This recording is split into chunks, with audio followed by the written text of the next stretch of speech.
Wannan mutumin aikinsa ya yi masa tsadar da har zai iya rasa ƙafafuwansa. Abin mamaki ba, yana tafiyarsa da ƙafafuwansa amma a yau yana yin amfani da buhun bakko domin lulluɓe ƙafafuwansa ko kuma ya sa keken guragu. Hussein kenan yana da jajircewa ga aikinsa domin yana da burin ciyar da iyalansa, matarsa da 'ya'yansa guda biyu.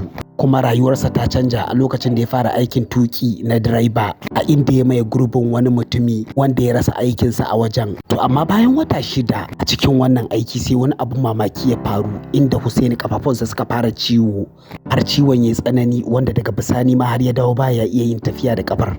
Da kuma saboda wannan matsanancin ciwon da yake fama da shi har aka kai shi zuwa asibiti wanda abin ya yi tsanani sosai. Daga baya har abin ya jawo masa na rasa ƙafafuwarsa a wajen domin ba za ya iya amfani da ƙafafuwan ba.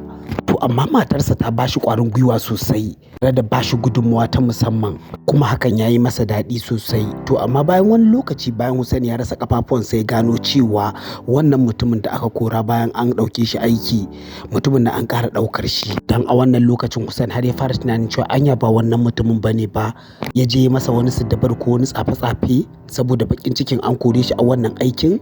Tabbas rayuwa bata zo Hussein cikin daɗi ba saboda tabbas yana cikin matsanancin ciwo da kunci saboda wannan abin da ya faru. Amma tabbas a rayuwarsa ya ce ba zai sare ba. Kuma rayuwar Hussaini tana tabbatar maka da cewa ya kamata a kowane yanayi ka tsinci kanka kar ka taɓa sarewa, ka sanya wa ranka cewa za ka yi ta ci gaba sannan ka yi tunanin cewa babu wani ɗan adam da ya isa ya dawo da kai baya akan yadda Allah ya tsara maka rayuwarka. Wannan rayuwa ita ce mai inganci. Na gode.